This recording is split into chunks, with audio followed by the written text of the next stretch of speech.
Hi everybody, today we are in Kansas. We're just a few miles west of Atchison, and this isn't too far from Kansas City. It's only about an hour away from Independence. When we moved to Independence and I started looking for church sites, I had no idea this was here.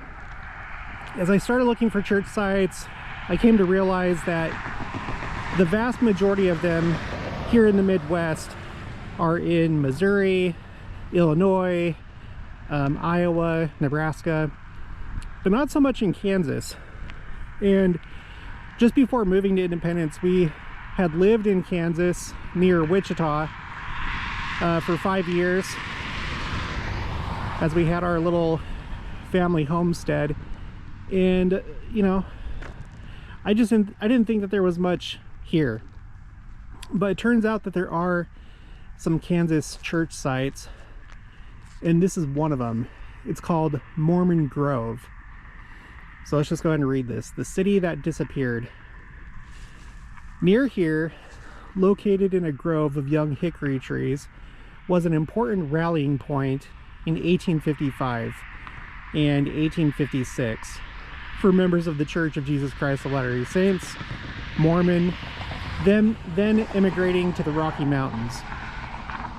The campground, really a temporary village covering about 150 acres, consisted of the grove, a large pasture fenced by native sod and ditch, and a burial ground located on the elevated ridge between the grove and the farm.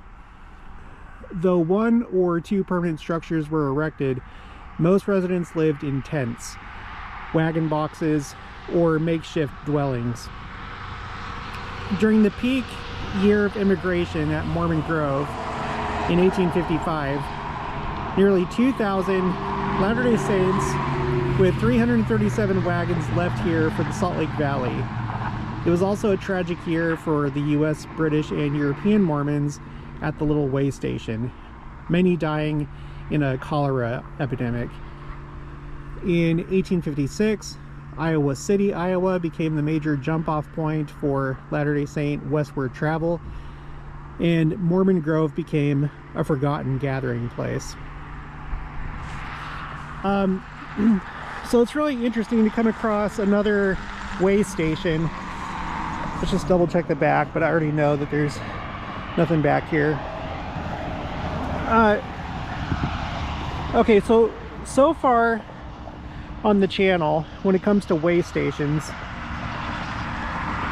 we've been here, Mormon Grove in Kansas.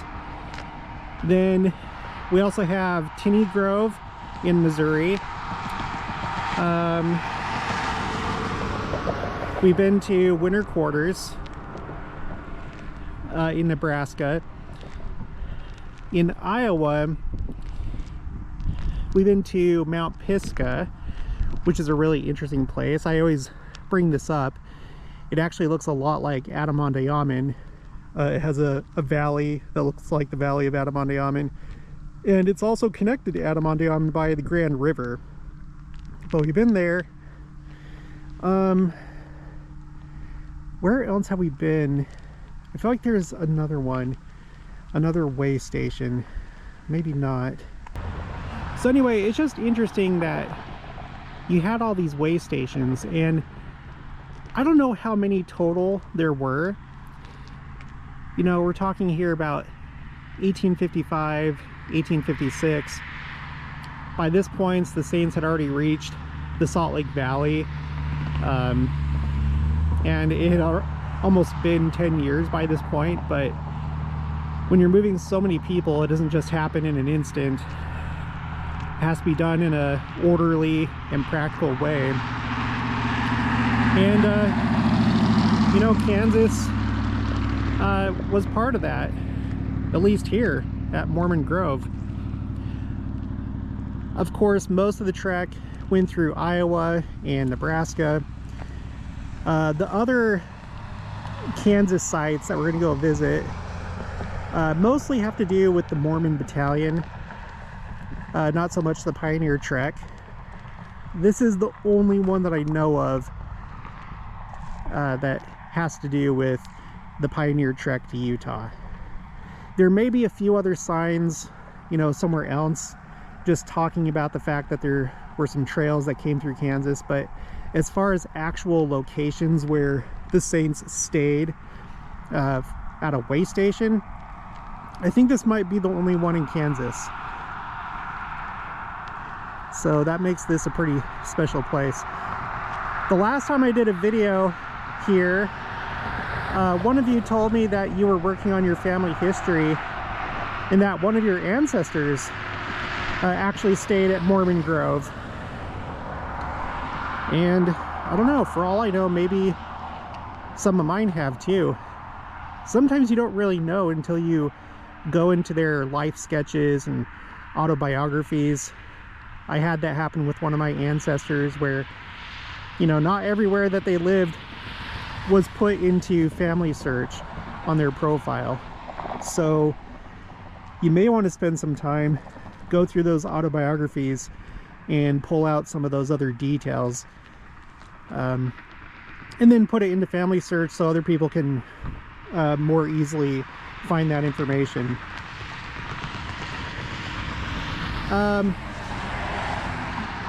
The other place that I've filmed in Kansas is over by Fort Riley. There's like a city park that's across the highway from Fort Riley, and it has a marker for the Mormon Battalion. I am aware of a few other places that I want to go.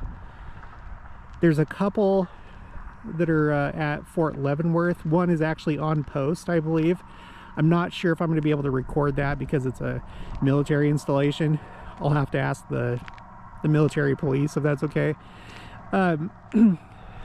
Pretty much every single military installation that I've been to, because I used to be in the Army, they all have museums, and they're usually on base or on post.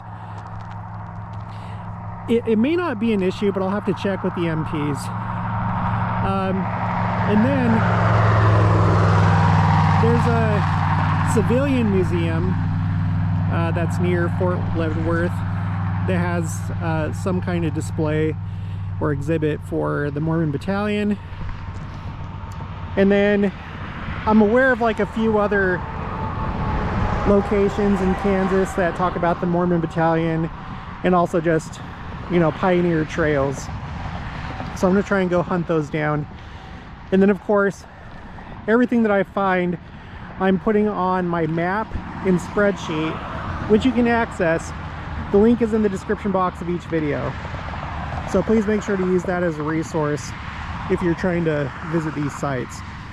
And I'm also gonna try and track down quotes and information and news articles and stuff like that, and they have to do with these sites, and I'm gonna add them to my spreadsheet. So if you need that information for some reason, I'm also gonna have that there. So anyway, I think that's gonna be it for this one. I'll talk to you guys later.